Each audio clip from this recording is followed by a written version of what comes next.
Hi, good evening. This is Omar, the pharmacist, and we are happy that today we are having our monthly webinar.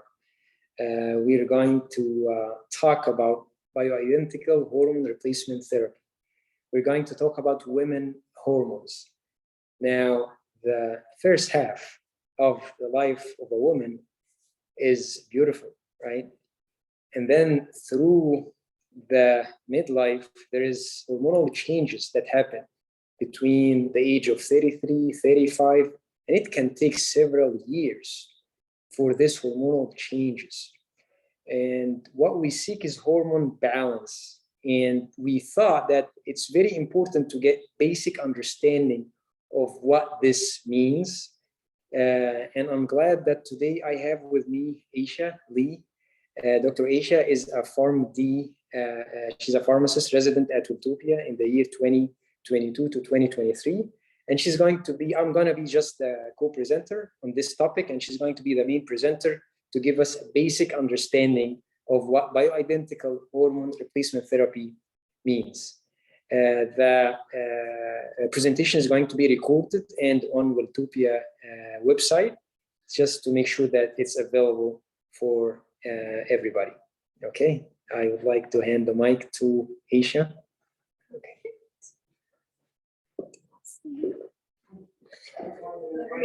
Yeah, I'm a little short, so this helps with the height. So thank you, Omar, for that introduction. So yeah, like Omar had said, today I will be discussing bioidentical hormone replacement therapy, kind of what the hormones are, how they're created, and how they kind of level out throughout a woman's life.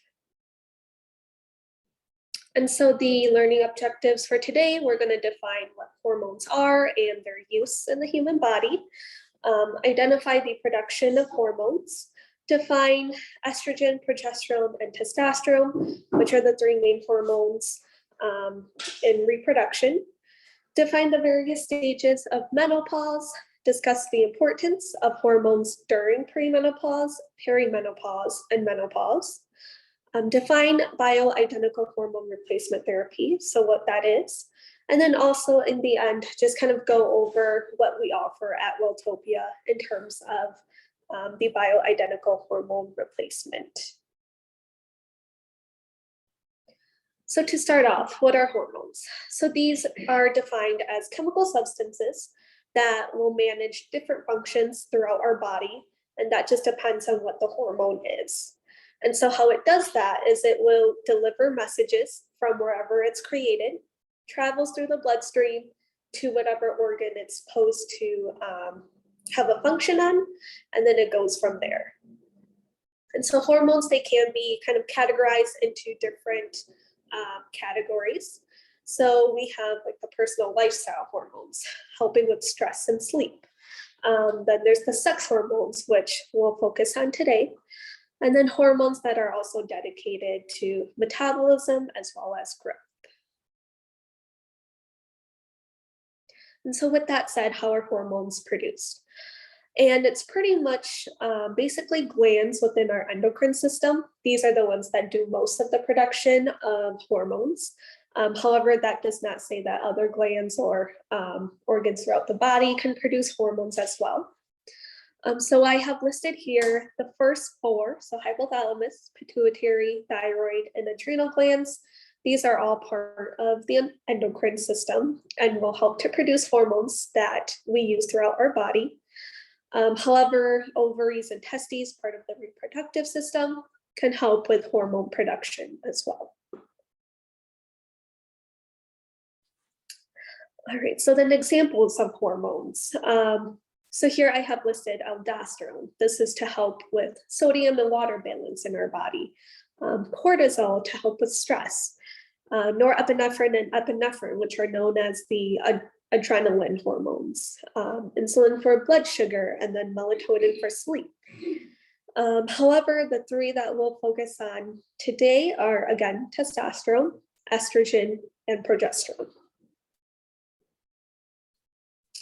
So what is estrogen? This is one of the sex hormones, and it's mainly used to help maintain sexual and reproductive health. And when we think about estrogen, we typically think of it being associated with the female sex more so than the male sex. And what it's involved in is development of secondary sex characteristics. So in females, that could be development of breasts during puberty, growth of hair under the armpits and the legs and in the pubic regions. Those are some of the most common secondary sex characteristics. Other than that, menstruation and helping with regulating the menstrual cycle. And then along with that, pregnancy and menopause play a part with estrogen as well. Now, I did want to touch base on different types of estrogen because that is, it is out there. We do have 3 different types. However, the 2 I have listed here, estradiol and estriol, these are the 2 most common. Now, between these 2, estradiol, also known as E2, is more potent than estriol, but they're both just types of estrogen that are found within the body. All right, and then moving on to progesterone, again, another sex hormone. So this one mainly helps with reproductive health. And just like estrogen, when thinking about it, we associate it more with the female sex. It's involved in menstruation, helping with the menstrual cycle, pregnancy, and menopause. But I do like to think that with progesterone, we're kind of thinking about this more so with pregnancy, because it does kind of help early on when that egg is fertilized to keep it going. And then lastly, testosterone. So this sex hormone, when we think about women, it helps to maintain sex health or sexual health. Because, you know, when we think about testosterone, it's, again, more associated with the male sex. However, that's not to say that the female sex does not produce it. We do produce it, it's just at a smaller quantity compared to what a male would produce for testosterone. So when we're thinking about it for males, testosterone is helping with puberty and adulthood, as well as sperm production. But then again, for females, it's helping with, you know, the sexual desire and maturation. And now kind of moving into the 4 stages of menopause. So we first start off with premenopause.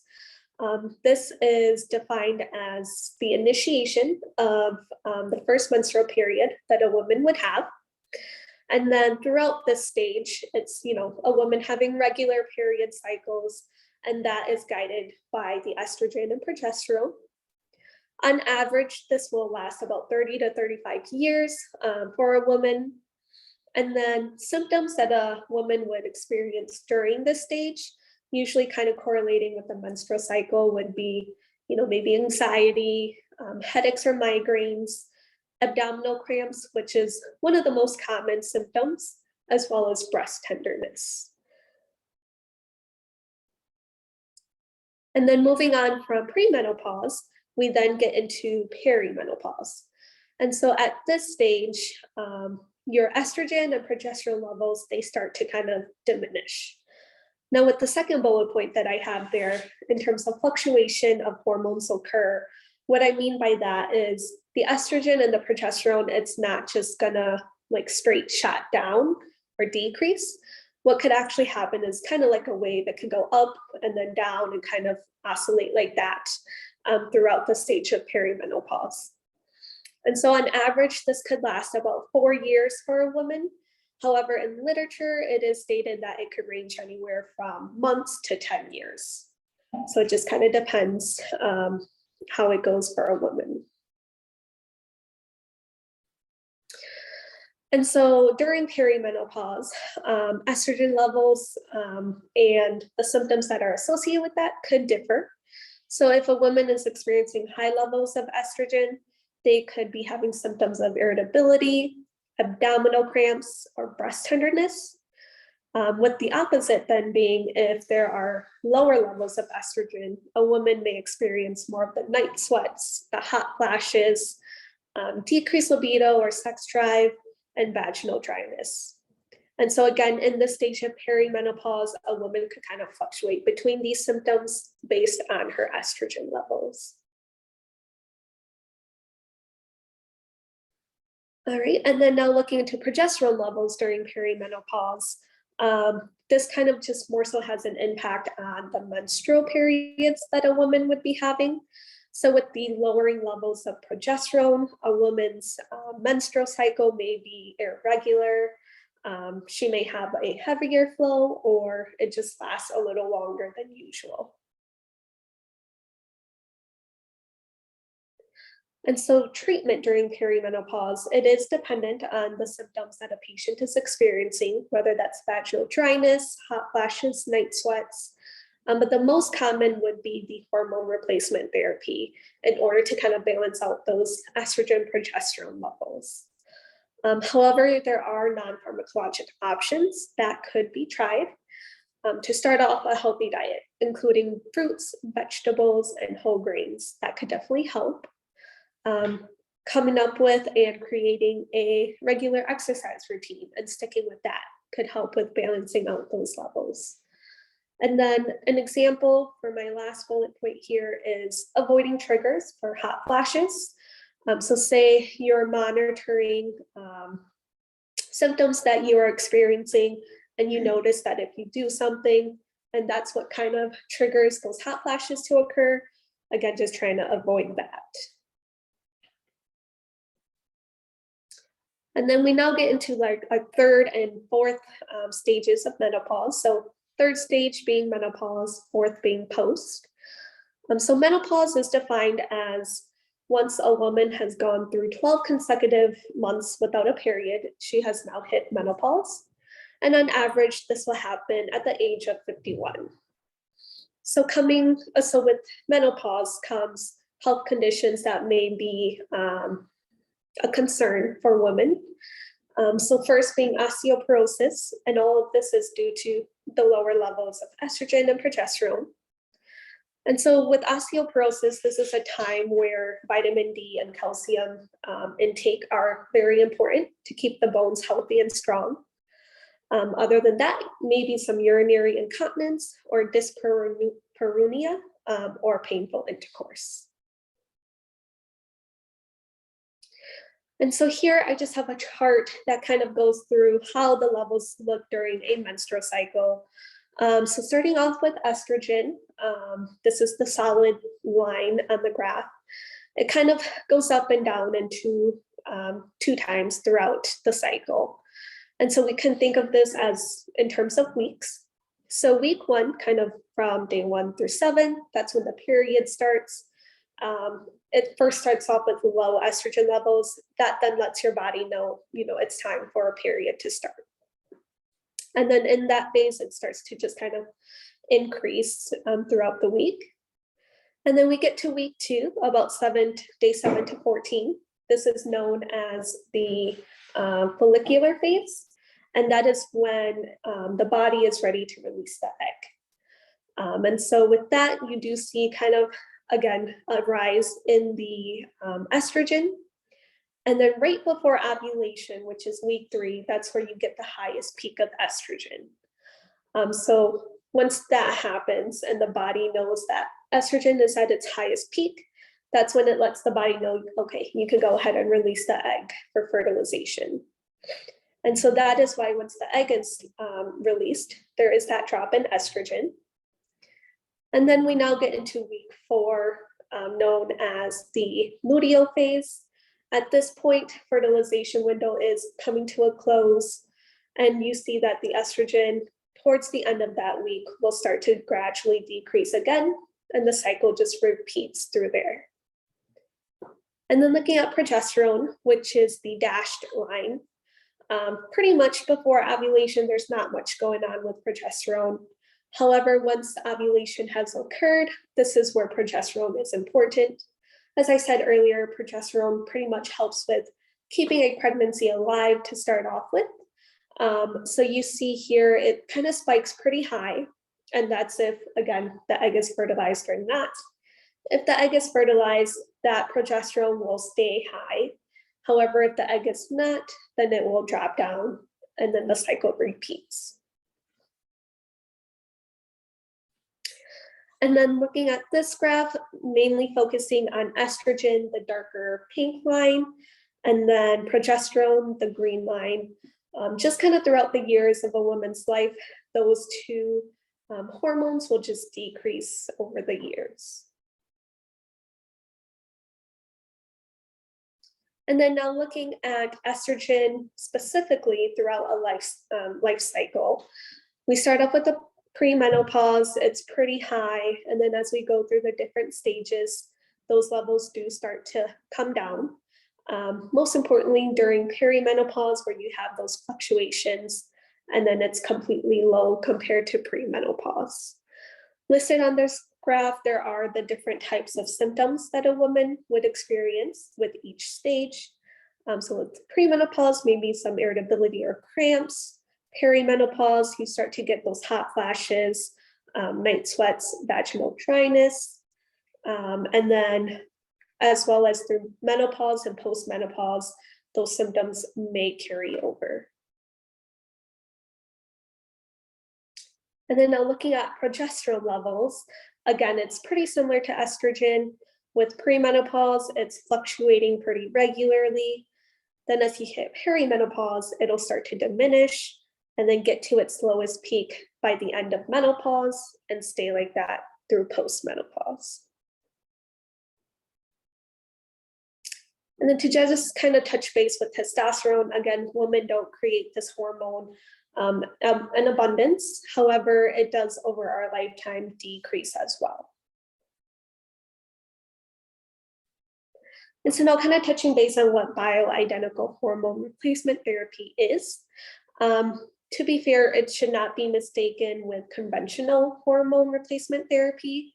And so what conventional hormone replacement therapy is anything that's commercially available. So there are some progesterone capsules in 100 and 200 micrograms that are available. So that is what would be conventional. For bioidentical, this is more so that it's compounded for patients. And that is because it's going to be designed to imitate the endogenous hormones. It's just not something that is mass produced. And so with bioidentical hormone replacement therapy, this is beneficial for patients who are experiencing low levels of these hormones, whether it be estrogen, progesterone, or testosterone, and can be given during perimenopause or menopause stages. And overall benefits to having bioidentical hormone replacement therapy would be, again, to get rid of those symptoms that women may be experiencing that could cause kind of an impact on their life as well as their sexual life. So that being vaginal dryness, hot flashes, night sweats, that decreased sex drive, or that painful intercourse. All right, so now I would like to hand it off to Omar, the pharmacist, to kind of discuss what we have here at Welltopia Pharmacy in terms of the bioidentical hormone replacement therapy. Thank you, Isha. That was wonderful explanation and presentation. So when it comes to bioidentical hormone replacement therapy, it's more of a journey of dealing with medicine that is precise medicine. And it all starts from having the symptoms, then going with hormonal checks, symptom checks, and based on that, there will be a prescription coming out if needed. The goal is for balancing the hormones and feeling normal, and the continuous measuring of the hormones after 2 months, after 3 months, after 6 months, to make sure that what is prescribed or described or given in terms of also lifestyle changes, supplements, it all makes sense. So a usual patient would be feeling the fluctuation of the hormones explained in symptoms of vaginal dryness, decreased sex drive, night sweats, inability to lose weight, and irregular periods. So when the woman goes to the conventional practitioner, they try to find a symptom or a disease to write a prescription for.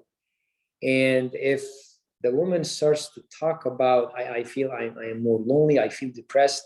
They start with the depression index and see if they can prescribe an antidepressant. And we have women that come for hormone replacement therapy, and they have been on antidepressants for years, and they didn't need it in the first place. It's just hormones were in a state of imbalance.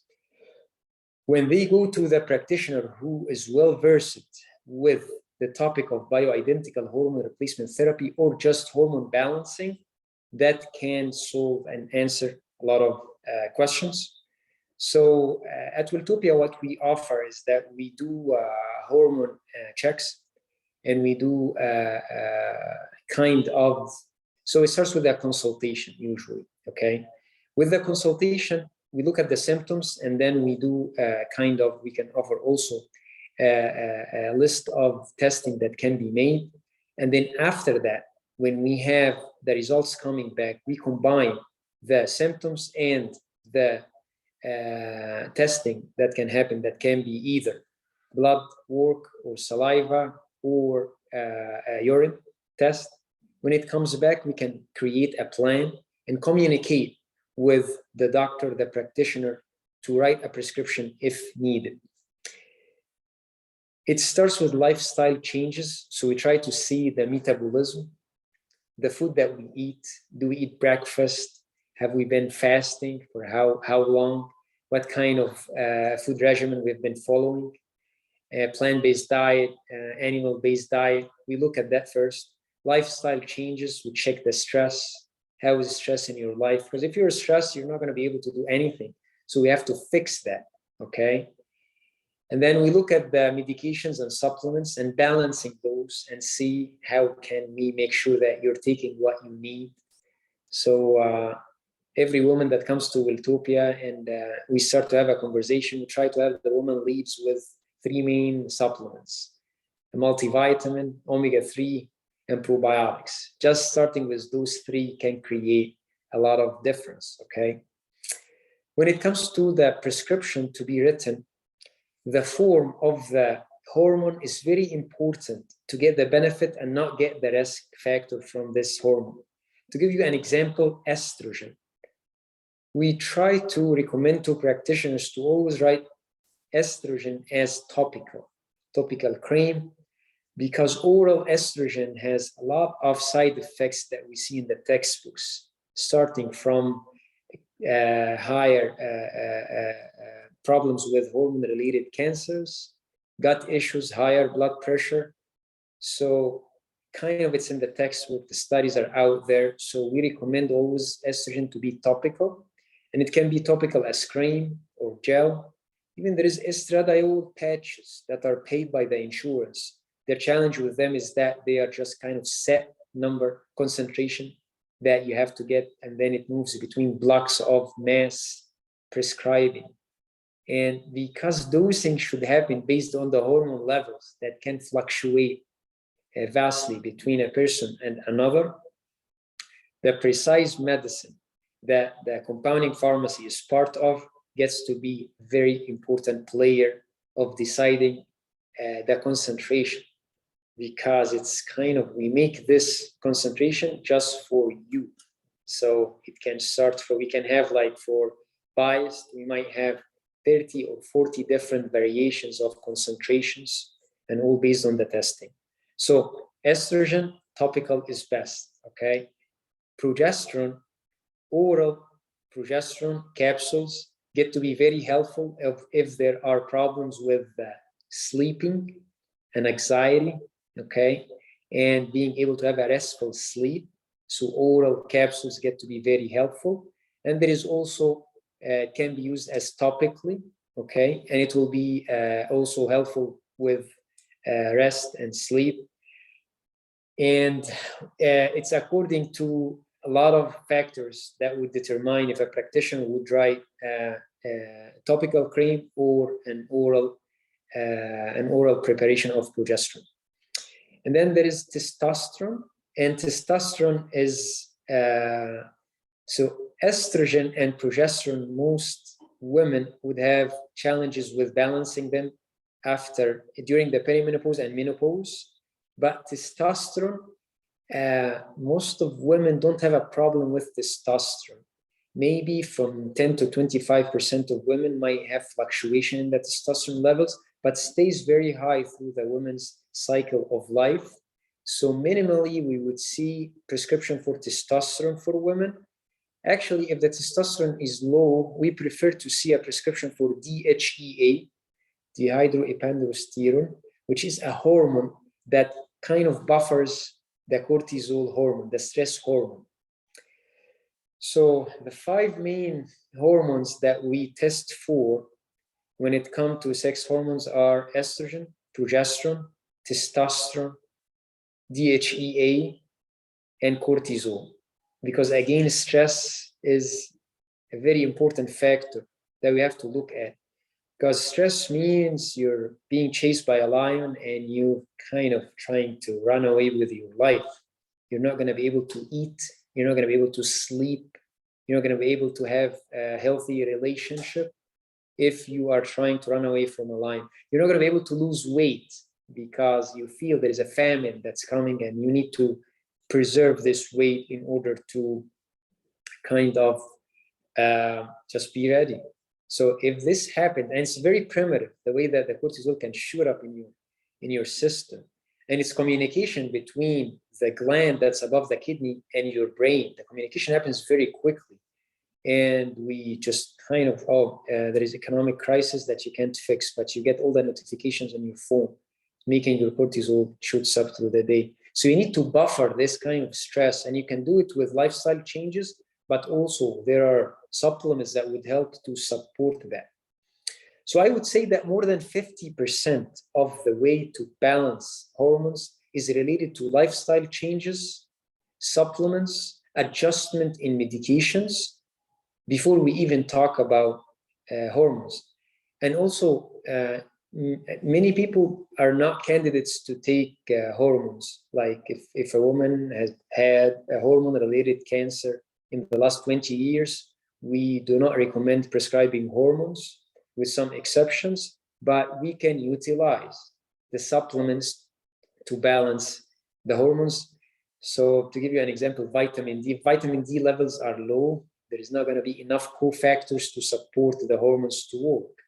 If the probiotics, if the gut biome is having challenges, we're going to have problems trying to get something orally to be absorbed and reaching the receptors. So looking at the whole picture is very important. Meeting a practitioner for 5 minutes is not going to be enough to get you a prescription, because what you're looking for is balancing your life. You need to be looked at as, okay, I am a human being. I have lots of systems that should work in sync, and how to make sure that this is happening. Hormones are a very powerful agent, and to give you an example of how important balancing hormones is, I'll tell you 2 stories based on studies, very big studies. One of them is how important is balancing estrogen for bone support. If a woman is not a candidate for getting medication to help with osteoporosis like bisphosphonates, many people cannot tolerate bisphosphonate for gastric issues, for problems with the teeth. If this is the case, prescribing estrogen can be as strong to support hormone levels. Another big study, I don't have the resource with it now, but I can bring it. The study was looking at what supports a woman with mild to moderate cognition problems during menopause. They looked at the playing sports, exercising. They looked at supplements. So women are playing sports, taking care of their health, eating healthy, and also taking the right supplements. And they looked at the women who are balancing their estrogen. And they found that the most powerful thing that moves the needle with mild and moderate cognition issues, I'm not talking about Alzheimer's, I'm just talking about starting to like forgetting things and having problems with places, just starting there, okay? Found estrogen was very strong. Estrogen is woman's brain, hair, skin, ability to lose weight. Progesterone is women's solution to help with an anxiety, being able to sleep. And at the end of the road, we're looking for balancing. And another thing I want to talk about when it comes to the forms of hormones to take is that you might be allergic to an ingredient. So we can track down all the ingredients of the compound that you're taking, and we can replace this. Some people cannot take cellulose capsules, so we can make the compound in olive oil capsules or else. So it's like we have a lot of flexibility when it comes to bioidentical hormone replacement therapy. Another thing I want to make sure that we understand is that bioidentical hormone doesn't mean natural, okay? Because the origin can come from natural source, but there is modification that happen in the hormone that at the end of the day, it gets to be synthetic. It's modified to look exactly as the body hormones, okay? So if someone comes to you and say, I want to get this compounded because I want a natural thing, no, this is not natural. What's natural is that coming from a pig or a horse, and this is not bioidentical. Bioidentical means it's made in the lab. Yes, it can be coming from a plant source, can come from soy or yam, in order for it to look exactly as the hormone that's produced by the body, lock and key with the receptor very well, and that would cause much less side effects from the other hormones that are mass produced. Another thing also we have to know is that there is also commercially available hormones that are bioidentical, and doctors would drive them for commercial, for insurance coverage reasons. The challenge with them is that we cannot move on the ladder of customization more. So we see a lot of prometrium, which is bioidentical progesterone, but it comes in 100 milligram and 200 milligram. You cannot give 50 milligram, 125 or 30 milligrams. So the room for a change is not as we are looking for. And if someone is super sensitive, there is a problem with the additives and the ingredients in that sort. Okay. So would you like to? Doesn't matter. Okay. Okay. So you can come and continue, and then we'll see some questions. Yeah. So yeah, kind of just then in summary, as women age, our hormone levels will decrease throughout time. And then depletion of these hormones can cause various symptoms to occur and for women to experience. But with that said, there are medications out there that could help alleviate these symptoms for women and hopefully help them have a better lifestyle and one that they can manage without having all that stress. All right, so that concludes the presentation then. And then with that, what questions do you guys have? I have one. You were talking a lot about menopause. Is it the same for postmenopause? The treatment? Yep, so technically once you get into menopause, that postmenopause will kind of just be after that 12 months as well. And so the therapies with that would kind of just go as long as the symptoms persist. And hopefully that does kind of, decrease over time too, so you don't have to be on this for too long. Okay. Yeah. Thank you. So I received a question earlier this week asking about, okay, I kind of get the concept, the idea, but where do I start? Like, I'm having those symptoms, where do I start? And this actually came from a practitioner that I work with.